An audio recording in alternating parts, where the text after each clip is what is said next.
Olá, seja bem-vindo ao meu canal. Meu nome é Angela Natel e vamos para a leitura da semana, né? Eu quero indicar esse livro aqui, Aqueles que Queimam Livros, do George Steiner.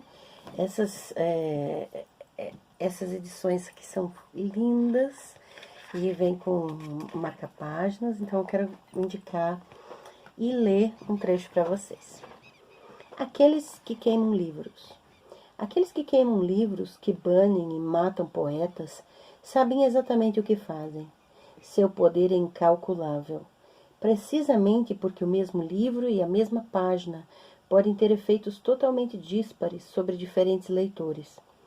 Podem exaltar ou aviltar, seduzir ou enojar, estimular a virtude ou a barbárie, acentuar a sensibilidade ou banalizá-la.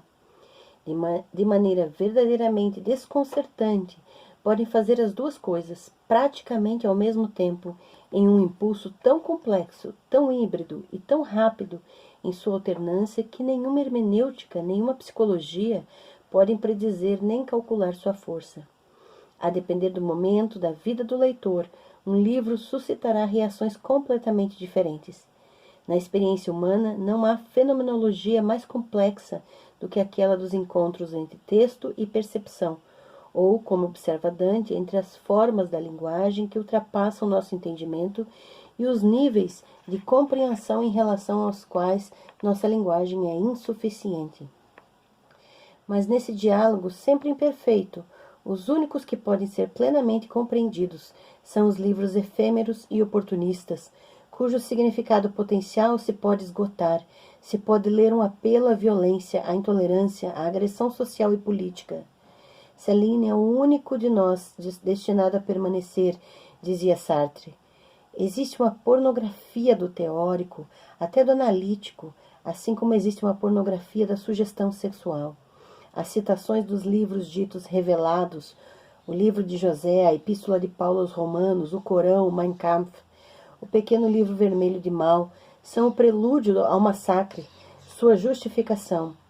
A tolerância e o compromisso requerem um contexto imenso. O ódio, a irracionalidade, a libido do poder são lidos rapidamente. O contexto desaparece na violência do ascenso, donde o dilema profundamente perturbador e problemático da censura.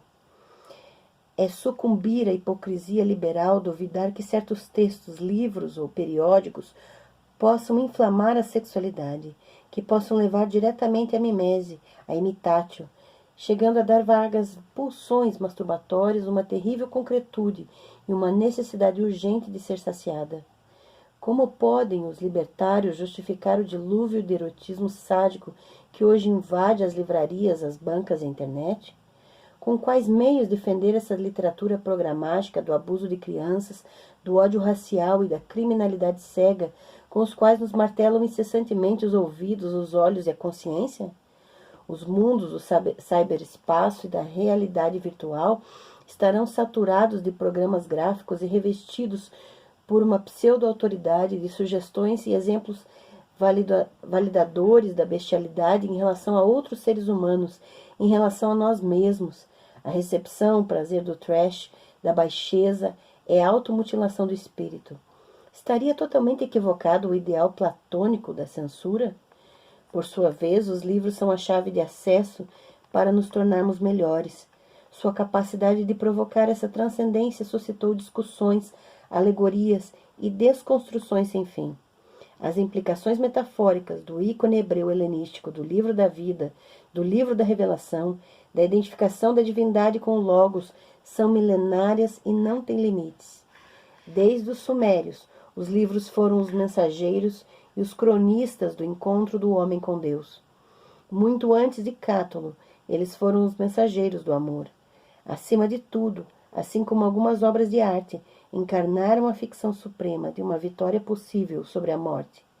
O autor deve morrer, mas suas obras sobreviverão, mais sólidas que o bronze, mais perenes que o mármore. Aqui fica esse trecho, esse breve trecho, não é todo o capítulo Aqueles que Queimam Livros, mas é uma reflexão incrível do Steiner e que eu recomendo veementemente nesses tempos em que as literaturas efêmeras, passageiras, esses livros sobre o momento e que analisam somente um lado das questões, que não se aprofundam, que são fundamentados em opinião, são leituras extremamente efêmeras. E você percebe isso na medida em que certos livros, ainda que pequenos na sua materialidade, revelam um valor atemporal. Então fica aqui a dica da leitura da semana e quero pedir que você curta esse vídeo, se realmente algo falou ao seu espírito, compartilhe, se inscreva no canal, se puder entre na descrição e apoie os nossos projetos, tanto no apoia.se/AngelaNatel, quanto no PicPay, e entre nos canais para a gente trocar ideias e dicas literárias, tá bem? Boa leitura para vocês e até a próxima semana.